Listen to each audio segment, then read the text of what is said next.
7 men, 1 empire, and 1 man who built it all from scratch. Bang Si Hyuk, the composer who became a billionaire, the producer who turned 7 trainees into the biggest act on the planet, spent over a decade watching these 7 men up close. In 2 major documentaries, BTS Monuments, Beyond the Star, and BTS The Return, cameras captured something most entertainment companies never let the world see. What actually happens when artists sit across from the man who signs their checks and push back? Some stayed quiet. Some chose their words carefully, and some looked Bang Si Hyuk directly in the eye and said no. So, who in BTS is the most obedient, and who has the nerve to challenge the chairman of a billion-dollar company? The answer might completely change how you see each member. Number 7.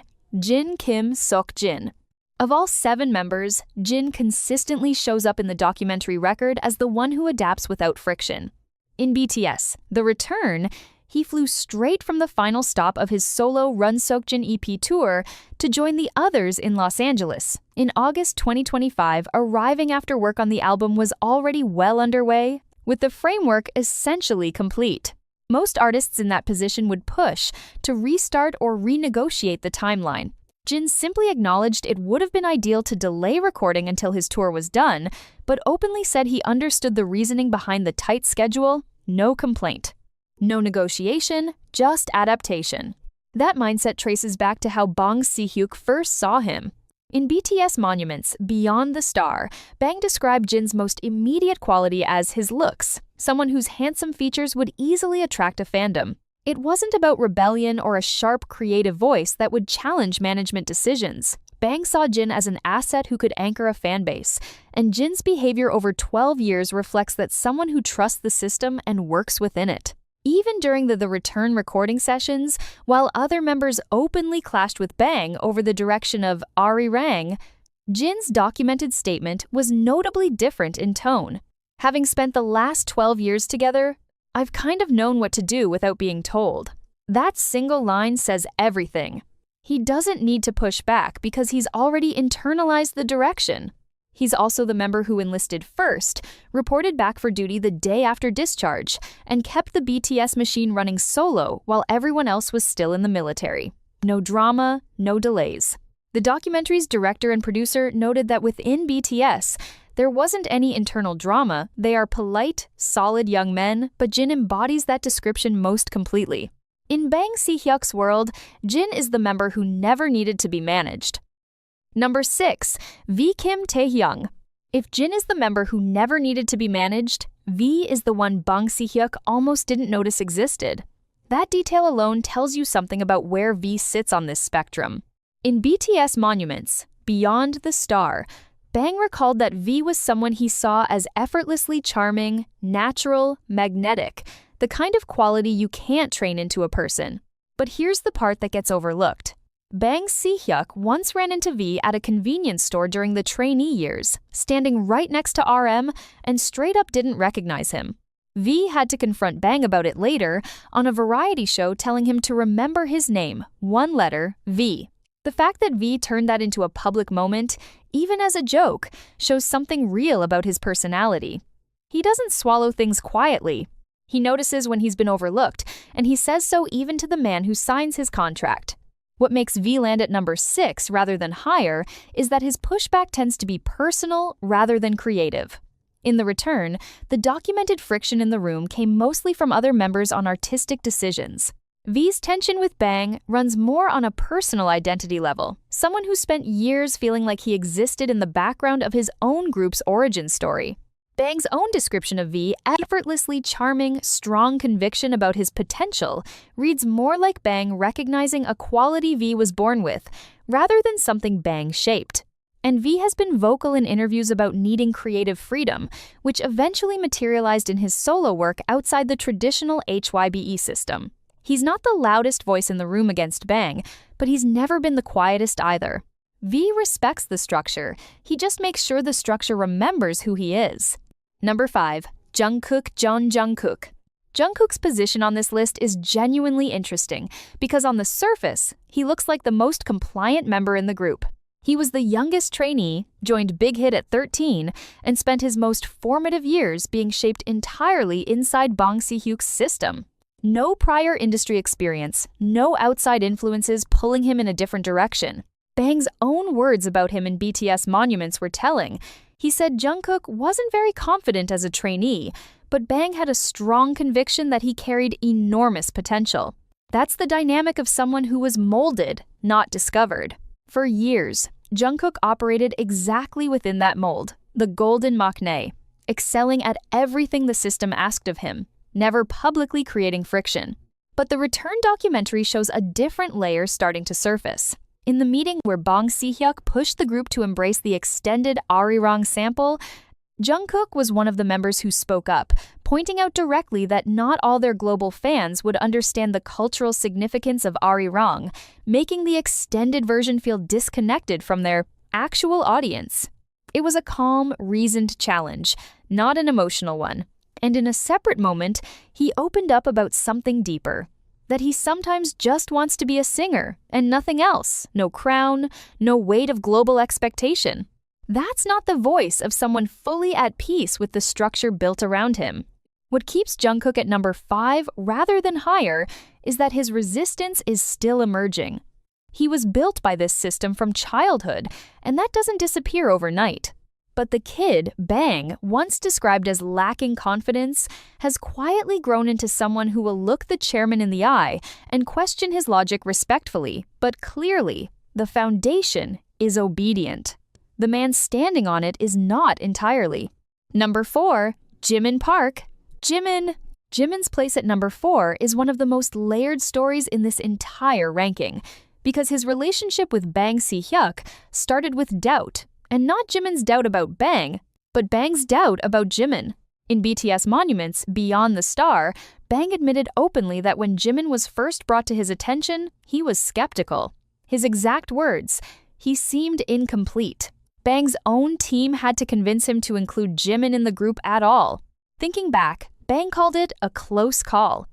That's a significant thing to carry, knowing the man who built your career almost didn't let you through the door. What's fascinating is how that origin shapes everything that follows.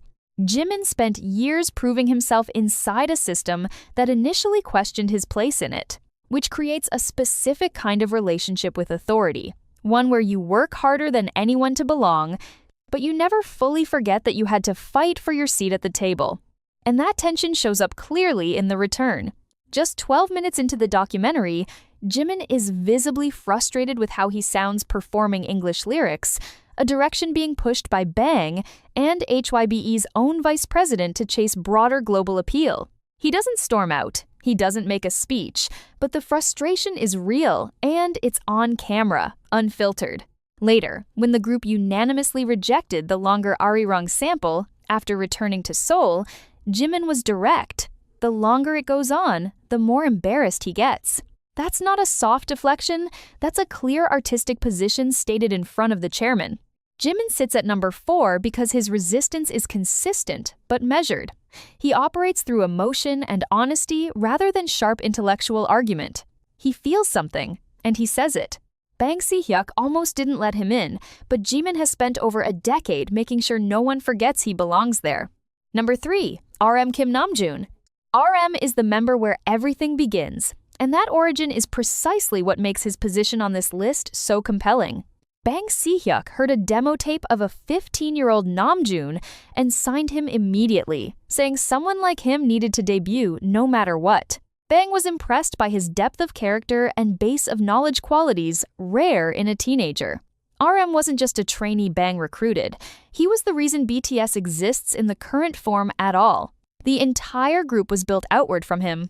That history creates a dynamic unlike any other member's relationship with Bang. RM isn't just an artist under his label. He's the foundational argument for why Bang's vision was worth pursuing in the first place. And RM knows it. Which is exactly why he's number 3. In The Return, when Bang Si Hyuk laid out his vision for how BTS should position themselves as a once-in-a-generation Korean icon for a global audience, it was RM who responded with the sharpest, most philosophical pushback in the entire documentary. He didn't argue logistics or production details, he went straight to the core question. How much change are they willing to make, and how far are they prepared to go with it? That's not a yes or no answer. That's RM reframing the entire conversation on his own terms, forcing Bang to sit with the weight of the question rather than simply receiving a directive. When the group pushed back on the longer Arirang sample, RM also grounded the argument in something Bang couldn't easily dismiss: authenticity.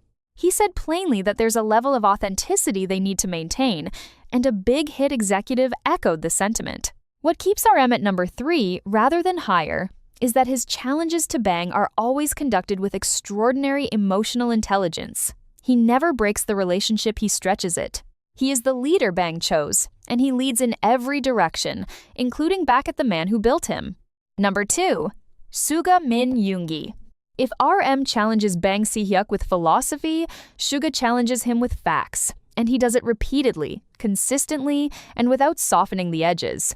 The pattern is documented across years of public record and 2 major documentaries, making Suga the most reliably outspoken member when it comes to pushing back against the direction Bang and Hybe set. What makes this especially striking is how Bang described Suga when he first signed him. Out of 7 members, Bang chose to highlight one specific quality in Suga above everything else: his dark side. Not his technical skill, not his work ethic, not his potential, his darkness. Bang saw in a teenager from Daegu something that didn't fit neatly into the polished K-pop idol mold, and he signed him anyway. That decision created a permanent tension inside the system Bang himself built. In The Return, Suga is the most documented source of creative resistance in the entire film. When Bang and Hybe pushed for more English in the songs to chase global market appeal, it was Suga who said it directly and without diplomatic cushioning: there's too much English already, especially in the rap verses, and they need more Korean. When the extended Arirang sample came back from Hybe staff after the group had already rejected it once, Suga didn't simply re-reject it.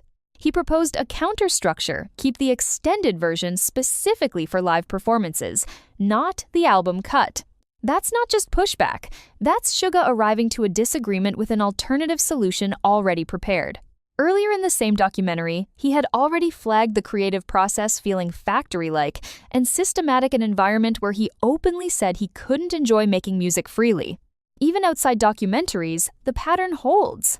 On a live broadcast, when Bang told the members he didn't like being mentioned too much on air, Suga publicly called it a lie on the show, in front of an audience, and said Bang actually enjoys the attention. Most artists wouldn't say that about their chairman. Suga said it with a straight face. Bang Si Hyuk liked his dark side. That dark side never went anywhere. Number 1. J-Hope. Jung Hoseok. This one will surprise people, because if you know J-Hope from his public persona, the member Bang Si Hyuk literally described in BTS Monuments Beyond the Star as the personification of diligence, the strongest dancer, the human embodiment of discipline and hard work. Putting him at number 1 on this list feels almost contradictory. How does the most diligent member end up as the one who pushed back hardest against the man who built the entire operation? That's exactly the point. Diligence and obedience are not the same thing. J-Hope proved that on camera, in front of millions of viewers, in a single moment that went viral across every major social platform within days of The Return dropping on Netflix. The moment is documented clearly.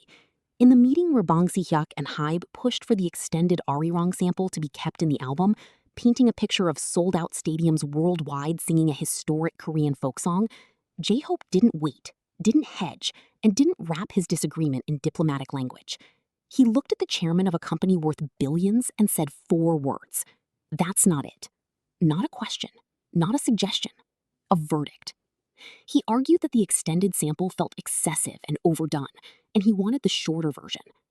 The moment was so striking that Korean netizens on the queue and fans across social media immediately flagged it, not because it was disrespectful, but because of the sheer nerve it took to say it that cleanly, in that room, to that man. What makes J-Hope's position undeniable is the contrast it creates with his own origin story. Bang saw him as diligence personified, the member who showed up, worked harder than anyone, and never gave the system a reason to doubt him. He built his entire reputation inside Bang's structure on exactly that quality. And then, After 2 years of mandatory military service, after returning to a room with his chairman to build what may be the most important album of BTS's career, J-Hope used every ounce of credibility that diligence earned him and spent it on a firm, clean no. That's not rebellion. That's something more powerful. That's an artist who paid every debt the system asked of him and then spoke entirely on his own terms. Bang Si Hyuk called him the personification of diligence. Hoseok showed the world that diligence has a voice, and it isn't always saying yes.